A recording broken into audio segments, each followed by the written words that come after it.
As we know, the African American diaspora has a purchasing power of well over $1 trillion US. We also know that the Nigerian diaspora has really been sending home annually well over $20 billion US.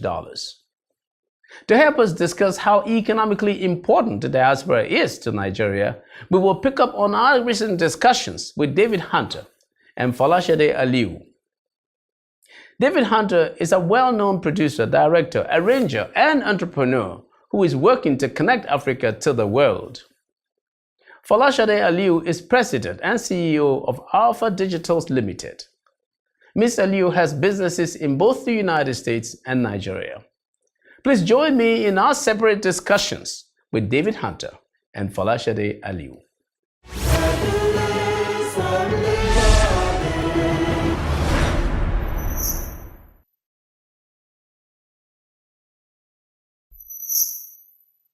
All right, David, we're happy to have you in our studio. It's a pleasure to be here. Yeah, I'm going in studio.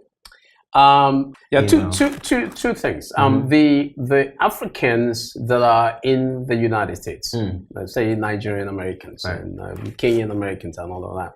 I'm not so sure that they are deliberately, maybe they're too engaged in survival, trying to survive themselves. But I'm not sure that there is a good deliberate effort to engage the African American community as to get started, so as to then introduce them back home. I mean, we'll talk about how would these guys come home, how would they know more about Africa, but then you got these Africans that are there already. Well, what should it be that they get together first and know each other and share? I know it's happening a little bit, but I'm thinking that I want to see a more publicized show of it. Yeah, I think, like you said, that's exactly what needs to happen, because at the end of the day, what we're seeing is that we're so distracted with so many other things that these kinds of channels go overlooked. These kind of needs go overlooked. These kind of opportunities go overlooked so many times because we're so focused on, like you said, survival. We're so focused on trying to be quote unquote relevant, to people that honestly don't have our best interests at heart, or the best interest of our children at heart, the best interest of our futures at heart. So, but we're still doing our best. We're still trying to, beat what they call, we're trying to be relevant in the race, so to speak. But these opportunities, just staring right here, we have these, saying these opportunities. Say, okay, listen, you can come, we can use your help. We can help you, but you first have to come. So now, before as we try to round up here, the Africans, with the Chinese are coming here. Some people call it the second partition of Africa by the Chinese. They come to get raw materials and natural resources, and they go. So shouldn't we really, maybe the African leaders should go out of their way to discuss this at the African Union, to say, we have expertise in the diaspora.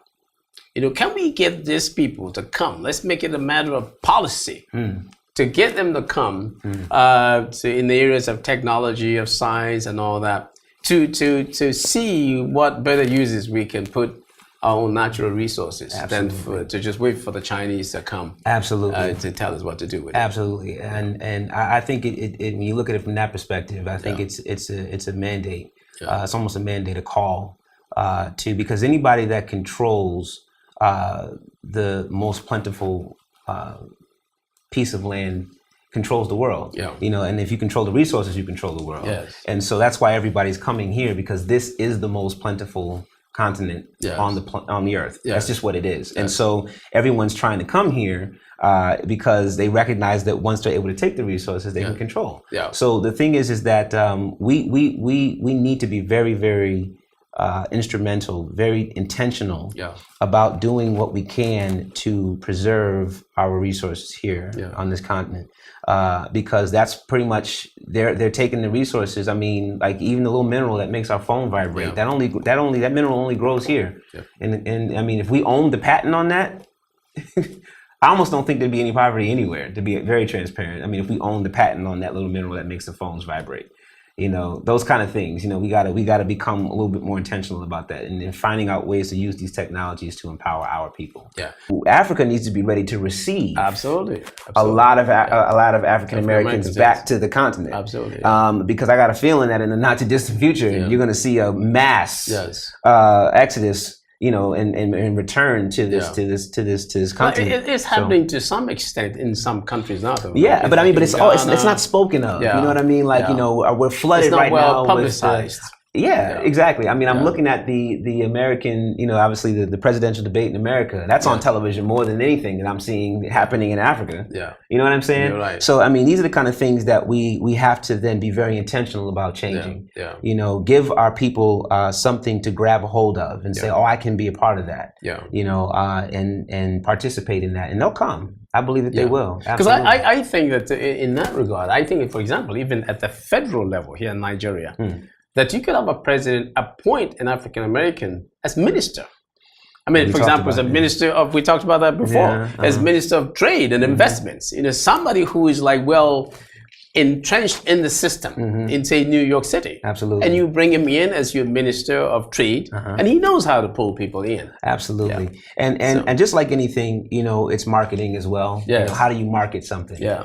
You know, and I think that once Africa is marketed, quote unquote, if I can use that sensitively, in a way that is honest, you know what I mean, transparent, you know, without, you know, putting different kinds of spins on it, but like, no, this is where we are. Yeah. And people can see the successes. I believe that our people will come. Yeah, absolutely. But people like, well, let me give credit. First of all, people like Andrew Young.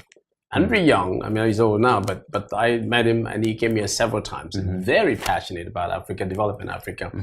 But I'm not sure. Some of the younger guys that are high up there, say in government or whatever in business, I'm not sure that they're coming on their own like people like the thing is, Andy Young did. They are coming. Yeah. It's just that it's like just like anything, you almost have to know who's coming. Yeah. And I think that's another way that we have to try to create a network that allows African Americans to say, when you're coming into the country and you're doing a particular project or some type of work, you know, come through this channel so that other businesses and other entrepreneurs and politicians know that you're coming through. Yeah. And so that, you know, we can use your expertise. Yeah.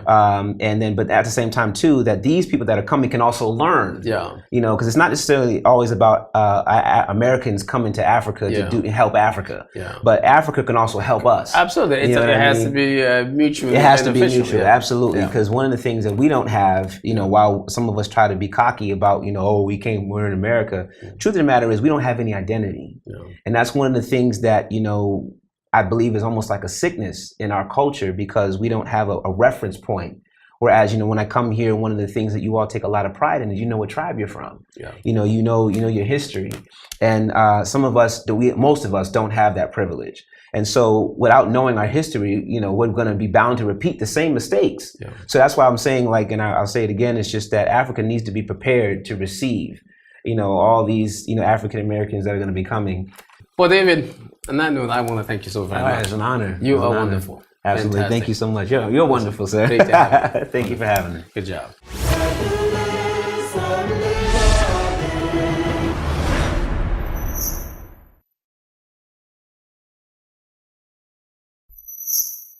Well, thank you for staying with us. Right, Falasha, we want to thank you for being in our studio. We have to recognize, it seems to me, that if we make the Nigerian in the diaspora stronger, that they are better able to engage the larger society, and they're better able to influence the behavior of the larger society. Yes. And this behavior can go all the way into the government, to their senators, the members of the House of Representatives, the president. The president could be somebody well known by the Nigerian community because they're influencing them through campaign funding and whatever. So I think that it is important, it seems to me, that we have a good policy attention paid to our guys out there. You know, first what came to mind was the bilateral agreements that we're having all over the world. Yeah. We have these ceremonial sessions and talk about it, but you find that a lot of times nothing really is done to benefit Nigeria. Yeah. You know, and who can really drive the value added and look at the content of the agreement and see how we can use those resources back home, you know, to help the government.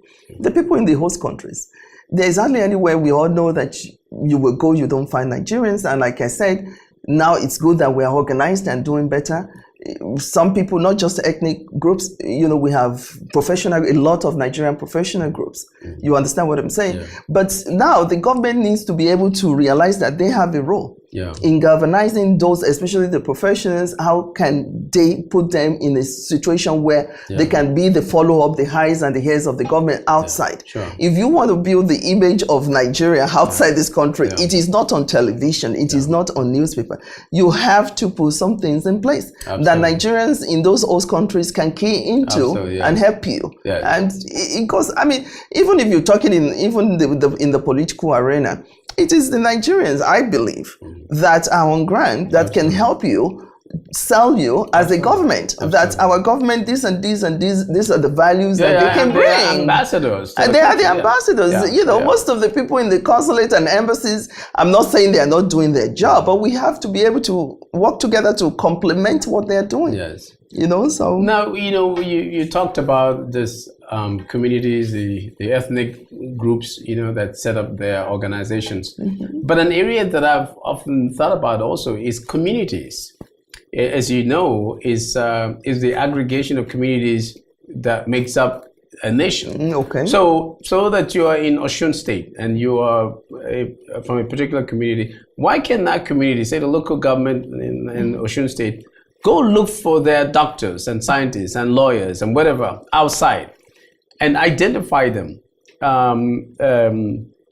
get a database of these kinds of people and see how these guys might help to contribute towards development in Osun State, in that community in Osun State. I'm not aware of any particular community that's doing this very well, but I think it's important that we start to want to do that. Well, some communities, I know that some communities are doing that already, but it's just that when you do it at the state level, you know, it becomes very... At the community level. I know you're saying, I'm just saying that the most you hear right now is the state level. Yes. I know a lot of communities, you know, from Southeast, from Southwest, and, you know, of course, from Kwara State, where I'm from, a lot of communities coming together to do things to impact their communities in different areas, whether redoing renovating schools or redoing their hospitals or doing some kind of, but we have to go beyond that. You know, that's why we said, okay, each of the communities, please keep the profile of each person, whether the person is a professional or not. That's what I'm saying. You understand? Because what I understand is the people out there, they get together on their own and they want to help their community back home. But I'm not aware of the local governments here having it as a matter of policy. I don't know of that to have a database of stuff and see, this is what we're planning, this is what we're projecting, this is the role they play. I'm not aware of that. That's the point. You know, even one of the days, one of the years that we were doing the diaspora conference here in Nigeria, I know we used to advertise to state and sometimes local governments that they need to come and find out the people, because on the application it asks you for your state and your local government. Absolutely. Your registration, I'm sorry. And we will advertise that state governments and local government people should come and meet the people. I mean, you start the relationship somewhere. But a lot of times you find that it's just a very handful of them that will come to say, we want to know the people from Anambra State or from Kano State or from Lagos State. I mean, I think Lagos State, they've been doing a lot better at the state level because of the population. But I think that's one of the areas we need to work on. And like you're saying, the database we're talking about, you don't have to wait for everybody to go online. From these communities, you can collect the data, you know, the database of their members and do something with it. But when people ask you, what do you want to do? When we are asking the people from the embassies and consulates, what are you doing? What are we going to use this database? They don't have an answer for you. And you know, Nigerians, when they don't get the answer, it's like, okay, maybe we're not sure you have to. So we need to work together to make sure we really make it a value added, because it's going to help everybody, both at home and abroad. Sure. Thank you very much. You're very welcome. I want to thank you so very much. It's nice to be here. Thank you.